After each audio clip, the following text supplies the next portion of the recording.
Woman was God's second mistake. This short line by Nietzsche hits like a punch to the soul. It's not just shocking, it shakes your entire view of the world. It's like someone throwing a rock into calm water. Suddenly, everything ripples. Yes, it's offensive. Yes, it sounds like pure hate. It seems like a clear sign of deep-rooted misogyny. But Nietzsche didn't invent these harsh ideas. Before he ever spoke them, someone else had already built the thinking behind them. Someone darker, someone colder, someone who taught Nietzsche how to look deep into life's emptiness.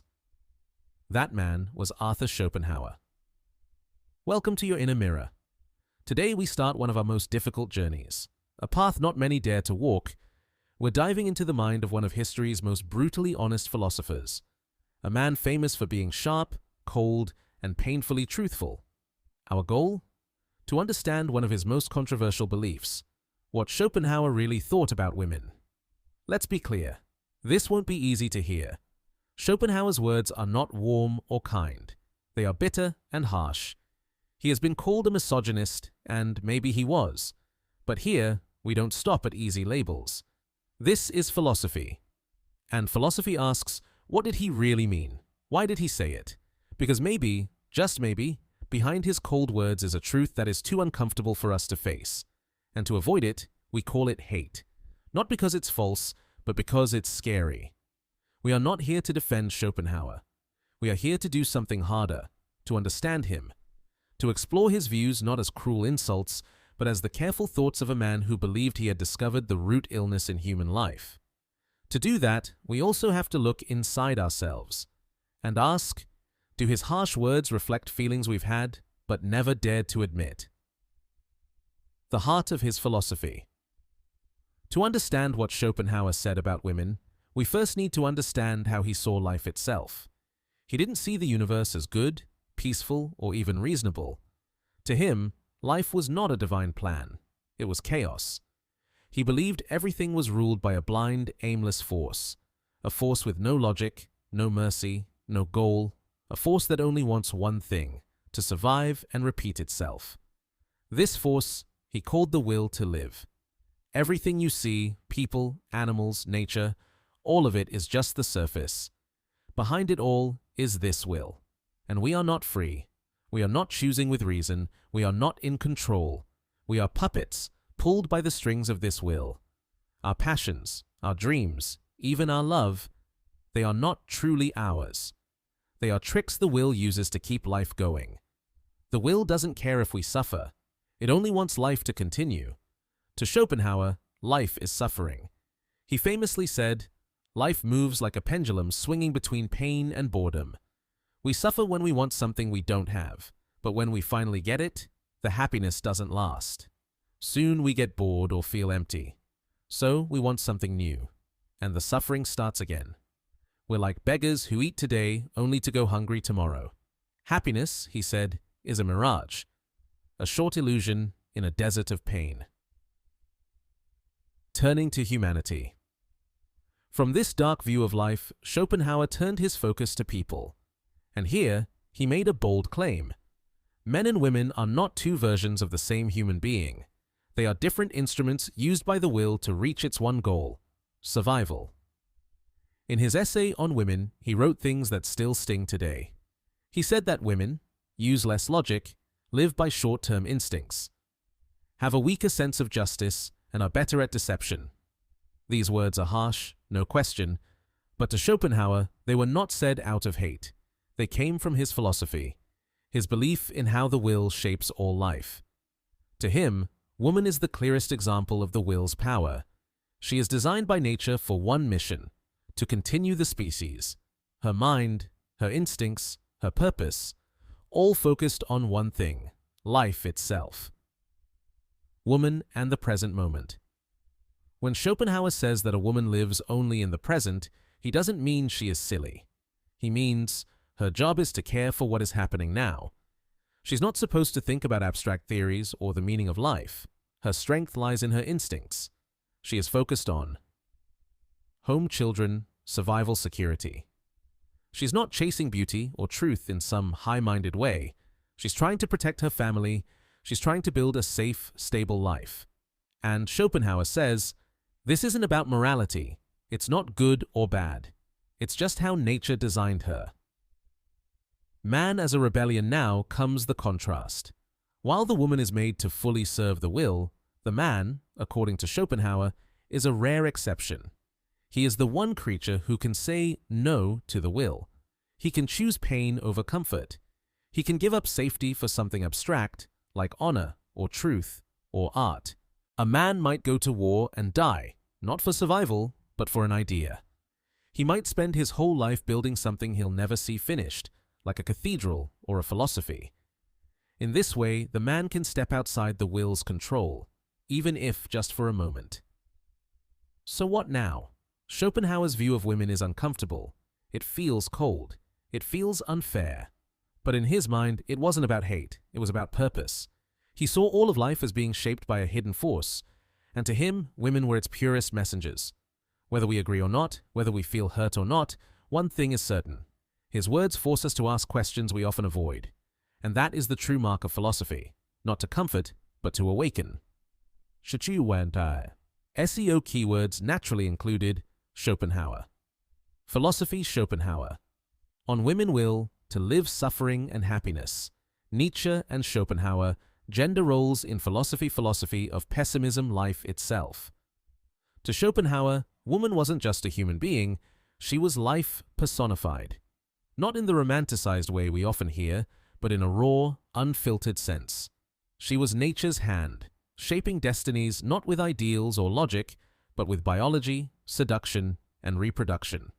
She was the will to live made flesh, the will he spent his life trying to resist. This is the strange paradox at the heart of Schopenhauer's view. The more he tried to escape the will, through art, solitude, and the rejection of desire, the more powerful woman seemed in his imagination. Not as a person, but as a force. He saw in her the full machinery of nature, humming with ancient power, smiling sweetly while setting the trap. That's why he didn't just criticize women. He mythologized them. He turned them into symbols. And in doing so, he stripped them of humanity and perhaps revealed the limits of his own. Because to reduce women to mere functions of biology is not just unkind, it's also inaccurate.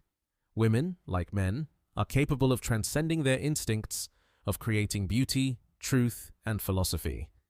Schopenhauer saw himself as a man fighting against nature's grip, but in many ways, he was still trapped, not by the will, but by his own hurt and bitterness.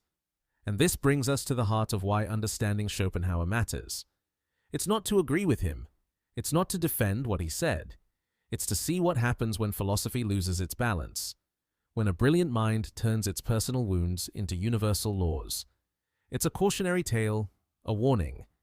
Even the most intelligent among us are not immune to the distortions of pain, especially when that pain is unexamined. But it's also something more. Schopenhauer's brutal honesty forces us to look at the hidden motivations behind human behavior. He reminds us that under our polished ideals, there are primal forces at work, in love, in ambition, in family. Forces we often don't see or choose not to. And in doing so, he gives us a strange kind of gift. He makes us uncomfortable enough to question ourselves. When we look around, at relationships that fall apart after the passion fades, at lives reshaped entirely by romance, at people who chase ideals only to be pulled back by their desires, we begin to see what he meant. Not that life is hopeless, but that life is driven by something deeper than logic or kindness, something that must be understood before it can be transcended. So what do we do with Schopenhauer? We don't silence him, we don't cancel him, we listen. And then we question. We use his darkness as a mirror, not a guide. We trace the lines between his pain and his ideas, and we ask ourselves, where are we doing the same? Because Schopenhauer wasn't entirely wrong. Love can deceive. Biology does influence us. Pain does shape philosophy. But he was also incomplete. He saw women through the lens of suffering, and so he saw only what confirmed his despair. What he missed, what he couldn't see, was that transcendence, rebellion, and beauty are not the sole property of men. They belong to anyone brave enough to rise above their nature, including women. That's the uncomfortable truth Schopenhauer couldn't face. For all his courage in facing suffering, He flinched at the idea that the will he despised could also be overcome by those he feared most. And maybe that's the final irony, that in his attempt to escape the will, he became its prisoner, bound not by biology, but by bitterness.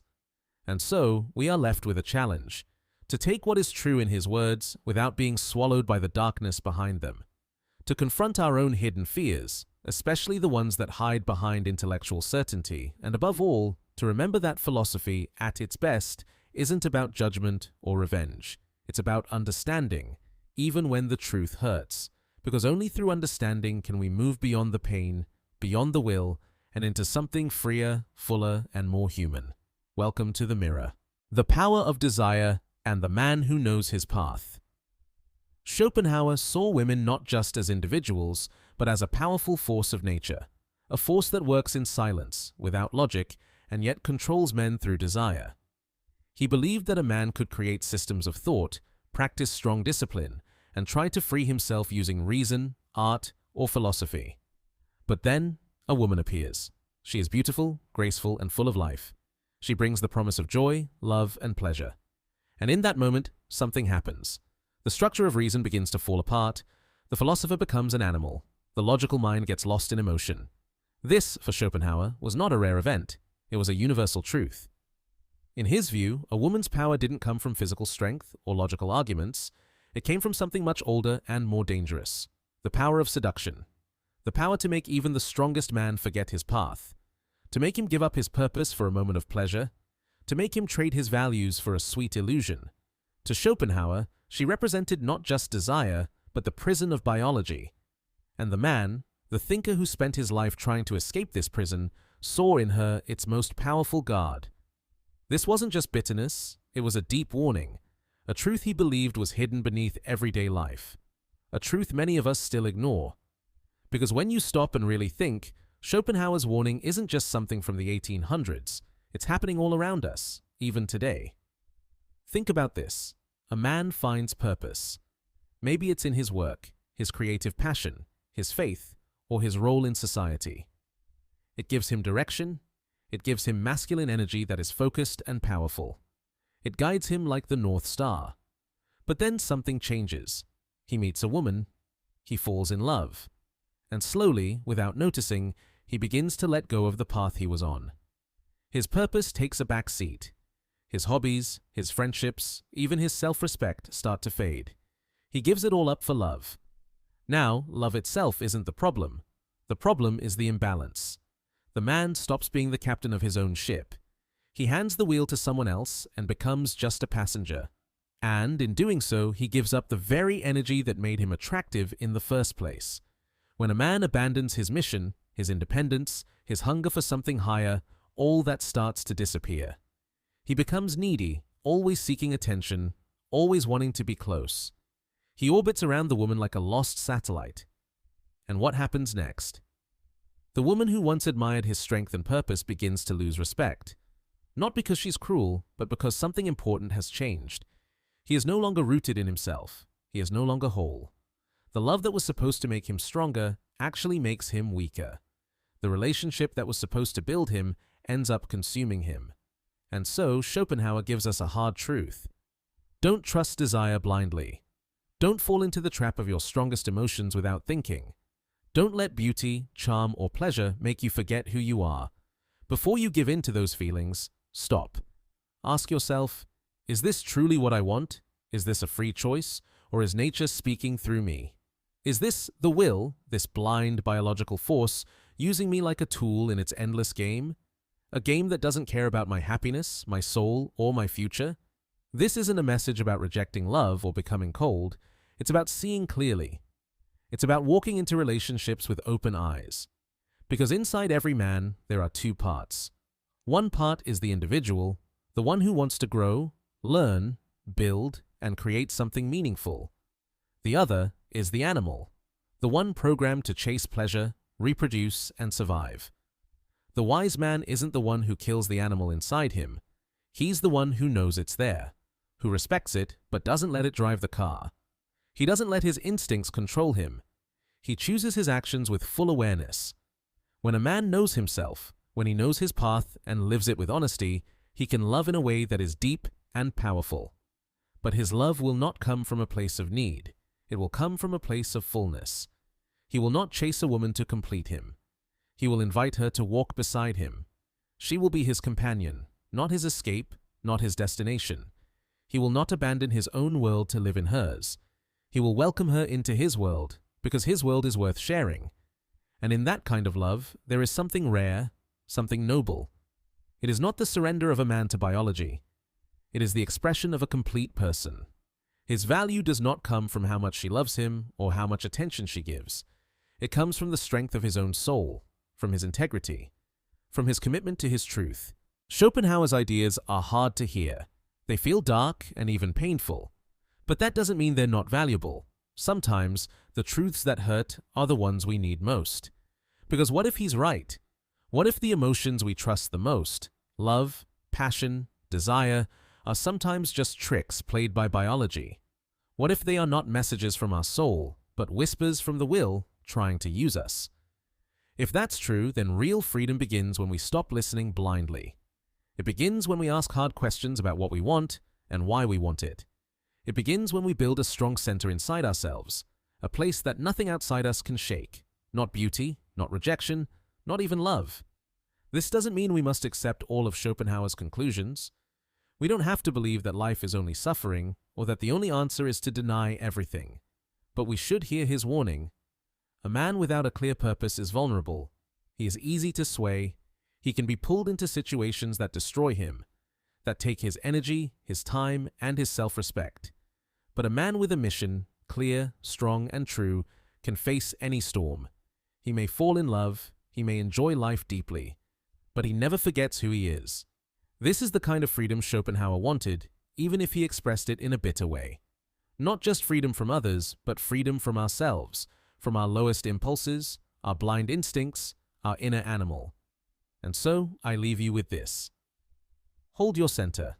Don't let it go, no matter how sweet the voice, how beautiful the face, or how deep the feeling. Let love in, but not as your guide. Be your own guide, be the captain of your ship. And if you've made it to this point in the journey, I want to honor you. This wasn't an easy path. Schopenhauer's world is full of sharp edges and uncomfortable truths, but you stayed. You looked into the darkness, not to get lost in it, but to find light. Now I ask you, have you ever felt this tension in your life? Have you ever been caught between your purpose and the pull of romantic love? Have you ever wondered if love, sometimes, hides another agenda? I invite you to share your thoughts in the comments below, with the respect this community always shows. And if you've truly reached the end, write the word "will" in the comments. That will be our quiet sign, a way of recognizing each other, those who are not afraid to explore the truth, even when it's uncomfortable. If this reflection brought you value, support our work by liking, subscribing, and sharing. Your support helps us keep exploring these deep and difficult ideas.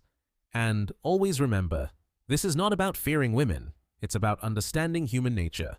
And more than that, it's about understanding yourself. Until next time, hold your center.